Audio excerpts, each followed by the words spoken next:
Our last questioner is Secretary Lehman. Thank you. I have two questions. One, recently the Commission visited JFK to review the microphone, please. Recently, the Commission visited JFK Airport to review INS procedures in the wake of 9/11 and the consolidation under Homeland Security. We were amazed to find that those illegals that were able to successfully get through the two screens, first the INS screen and then the customs screen, and make it through the sliding doors were home free. In that New York City and the Port Authority police and all other police forces are essentially prohibited from cooperating with INS.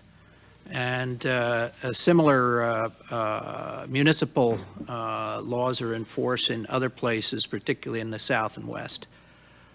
Do any of you have any recommendations about what we should recommend to deal with this this real anomaly? I mean, you could argue about the laws may be too tough, but if the laws are in one jurisdiction prohibit the enforcement of federal law in immigration, that creates the breakdown of the rule of law. So what would you recommend, if anything? I just want to make a comment. I used to feel very strongly that state and local police should basically help enforce immigration laws. When I lived and taught in Los Angeles, I had an opportunity to come to know some of the Los Angeles area local police and some of the policymakers there. What I would say is, before making any recommendation in this regard, it's really important to listen, to seriously consider what local police has to say. What I frequently heard was that enforcing immigration laws comes at a cost, and that we are left footing the bill for in other words, the federal government does not help us carry the cost of the extra manpower and energy and resources that would go into inspecting alien status and making immigration law type enforcement decisions, and achieving the amount of training that would be required to do the job effectively, and so on. So, and often the practices is, if there is a situation where the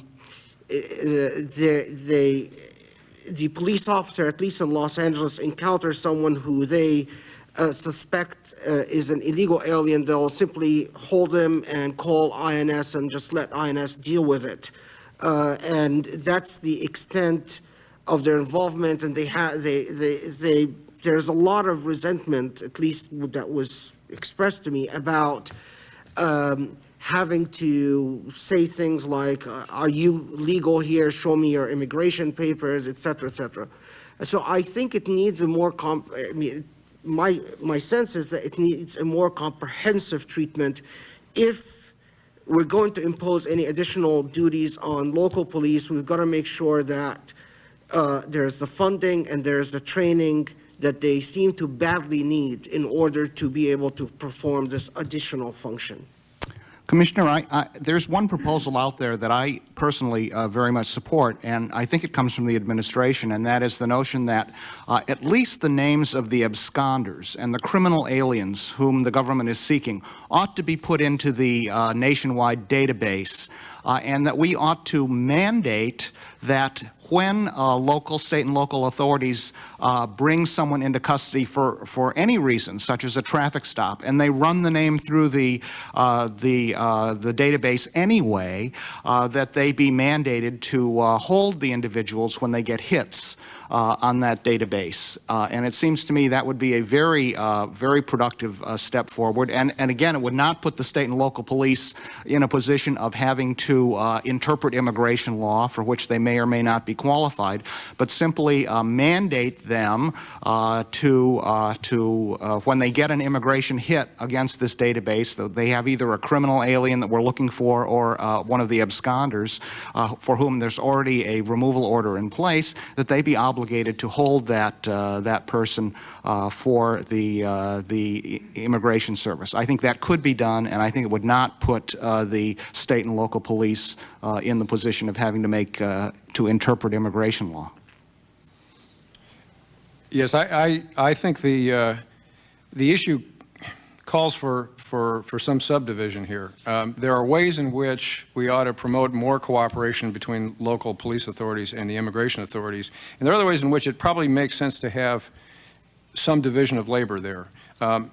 My fellow panelists have addressed some of those.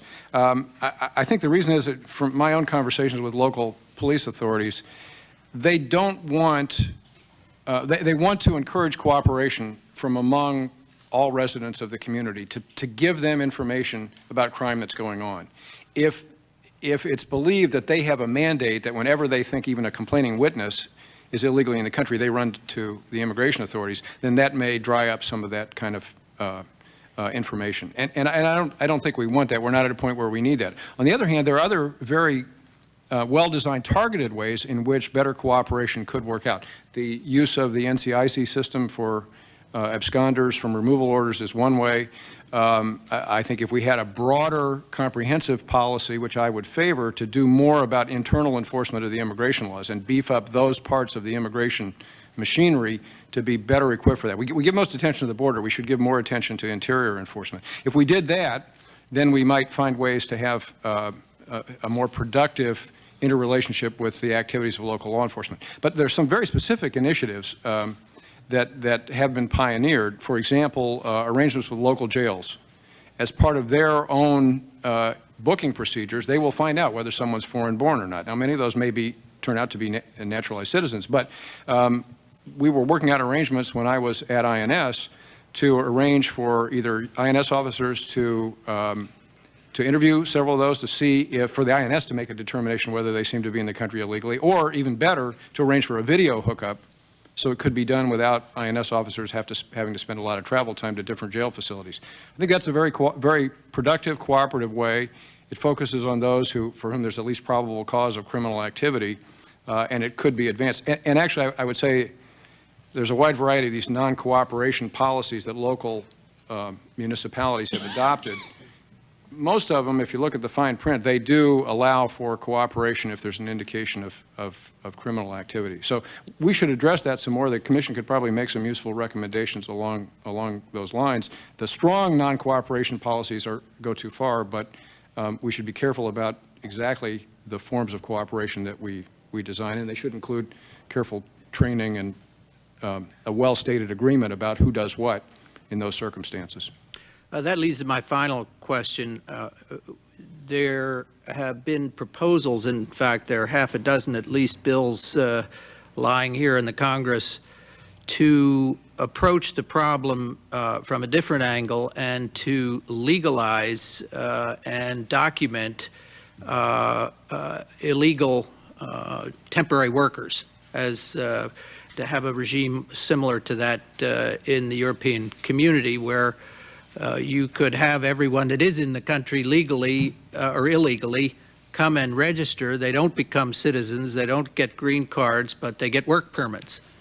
And by recognizing the force, as you had in your testimony pointed out, of the private companies and the many economic forces that depend on illegal, particularly south of the border, temporary workers, why not recognize the problem, document them, and then allow an INS enforcement activity that doesn't target those that have the political clout behind them and perhaps the not only economic but moral high ground, and that would require significant legislation. Do any of you disagree with that? And if so, do any of you think it's practical? I disagree with that, Commissioner, for at least two reasons. First of all, I don't think that is going to do anything to solve the problem of illegal immigration into the United States. If anything, it's going to aggravate the problem. It's going to legalize a lot of people here into the infrastructure, kind of the support structure. It's kind of what happened after the '86 amnesty, that suddenly you had a much greater support base in the United States for illegal immigration, that there were people now prepared to receive illegal immigrants openly. And unless something else is done on the enforcement side, plus the fact that it's rewarding people who have gotten in here illegally, and the thought is, well, gosh, maybe we better get in there now so that we can catch the next amnesty that comes along. Secondly, and perhaps more importantly, we have to recognize, having just talked about mandates, the enormous burden that another amnesty program of this sort would place on the Immigration Service, because people have to be qualified in order to participate in this program. And everyone is going to try and get qualified for that program. And someone is going to have to make the yes or no decision as to whether you're qualified or not. We're going to have another wave of lawsuits, as we did after the '86 amnesty, as to who's qualified and who's not, who's been intimidated and who wasn't. So I'm very apprehensive, having talked about how overburdened our immigration services already are, to say, well, let's put one more gigantic burden on them. Let's make them rule on who's qualified for this new benefit or not, in addition to everything else that they're already doing. There are basically two kinds of proposals that are floating now that would meet the objectives you're talking about. Some of them would have a registration procedure, an adjudication procedure, so that people would get temporary status. It's a kind of guest worker provision, and some sorts of rules for how they would have to go back for at least part of the year to wherever their home country is. Other ones would have a more complete amnesty like we had in 1986, or legalization program, where people would eventually get full lawful permanent resident status. I think we have to be very skeptical about both those as to whether they would really solve the problem. Guest worker programs basically have not worked. The history of them throughout the world is they don't work. If the intention is that this will really make this truly temporary, it doesn't work, at least not without enforcement way beyond what is contemplated in these proposals I've seen or that other countries have really been willing to provide. Now, a broader amnesty in light of for people who have been here for a long time, maybe at some point that would be part of an overall solution. But to me, the real question for those programs is, what kinds of new enforcement measures is that being coupled with? Because you have to have an effective new set of enforcement measures in place to make that sensible, to make sure you don't get in the same soup again a few years later. In fact, maybe the momentum would be increased because people might think, well, this would be the second amnesty in 20-some years. I better get there because maybe there'll be a third one coming down the road. So I think the key is to show that to adopt some carefully thought out, resolute and well-financed techniques to improve interior enforcement. And once we've shown some real progress along those lines, then we might think about amnesty or other kinds of legalization programs as a part of the overall solution there. The problem is most of those are proposed as though there's a static population there. If we take care of that, they'll all be registered, we'll know where they are.